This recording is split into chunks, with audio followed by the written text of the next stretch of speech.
Doing this one thing will help you obtain the desires of your heart, whether it is a change in your financial status, health wise, or an overall elevation in any aspect of your life at all. I will also help you to go through the step by step procedures I used to change my life in less than a year. Let me tell you a story. A friend of mine was looking for a job after her master's degree. She had been home for 9 months, and in this period, she was so desperate for a job because everyone kept telling her, get a job, you need to start doing something with your life, earn some cash, do something. She was so low and she was getting depressed. After some time, she decided to just let everything be. She decided not to be concerned or worried anymore. She just wanted to live a normal life and enjoy everything and every day as it went by. She decided not to be desperate. Within 2 weeks of making that decision, a job she didn't even apply for by herself called her for an interview. Can you imagine? So one of her friends who had requested for her resume earlier that year applied on her behalf without letting her know. She went for an interview and she was hired on the spot. That isn't even the best part. So she had a target of 2 to meet every month, and in her first month, she hit 6. She literally exceeded her target. She earned a commission which turned out to be the greatest amount she has ever received in a month. 4 months down the line, her boss terminated her employment due to his personal insecurities. Oh. She didn't let anyone know about it. She just needed some time to process the tragedy. She told everyone she was on a break and occasionally dressed official to create an impression that she was going to work while she wasn't. She just went to sit at a place to think about her life and strategize.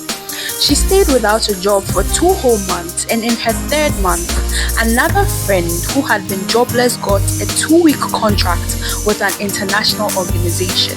So as a joke, my friend told this friend of hers that just in case there's any space or they want more people, she's available to work.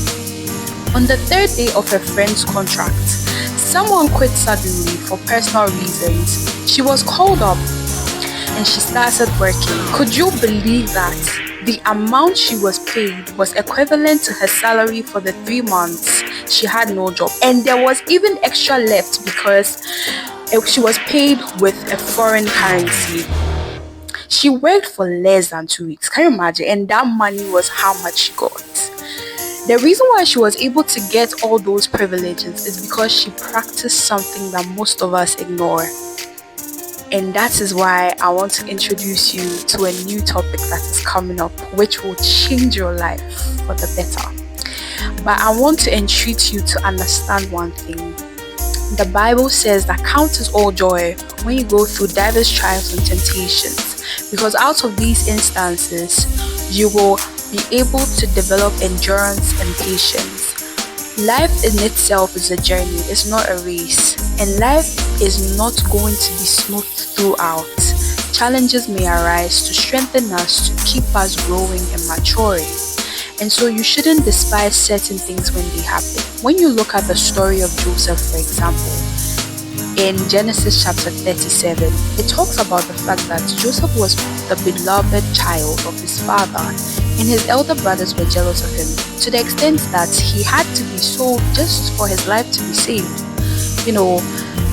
When he was sold, he went to the palace, he was imprisoned, and then that was when his gift of interpreting dreams was seen by the king, and so he became a leader as well. You understand? When you read the story, you realize that Joseph, when he was a child, had a dream that he would become a leader, and just because his siblings were jealous of him, that he was loved and he thought he would become a leader, they wanted to kill him. But by God's grace, even though he was faced with certain challenges, he became the leader. Life is not always smooth. Sometimes you can be the one to cause your own downfall by your mistakes. But don't feel bad about it. Whatever has been done is already gone. All your mistakes are past. They've gone. There's nothing you can do to erase the past. But what you can do now is to work on your present so that your future will be better than your past was. Sorry for that. You get it? So I want you to go into this journey with the mindset that you are going to rise up to wisdom, growth, and strength. All right, don't give up on yourself. When challenges come, embrace them. Okay, even Jesus, when he got to a point, he asked, Lord, if this cup can pass off over me, let it pass over me, but if not, let your will be done. He died, and then after 3 days he rose again, and all of us have been saved because of that sacrifice. Even Jesus had some form of difficulty at a point because of a lot of things that were happening. You understand? He had to bear a lot of things. So even as human beings, just know that challenges may arise, but you have to rise up no matter what, because the Lord is your strength. You can do this. I am here with you. We are going to embark on this journey. In my next episode, I will introduce what this topic is about, and so that we can start the journey. If you haven't subscribed, please do like and then share as well, so that we can all help each other to get better. I am excited for the journey ahead, and I hope you are too. Thank you.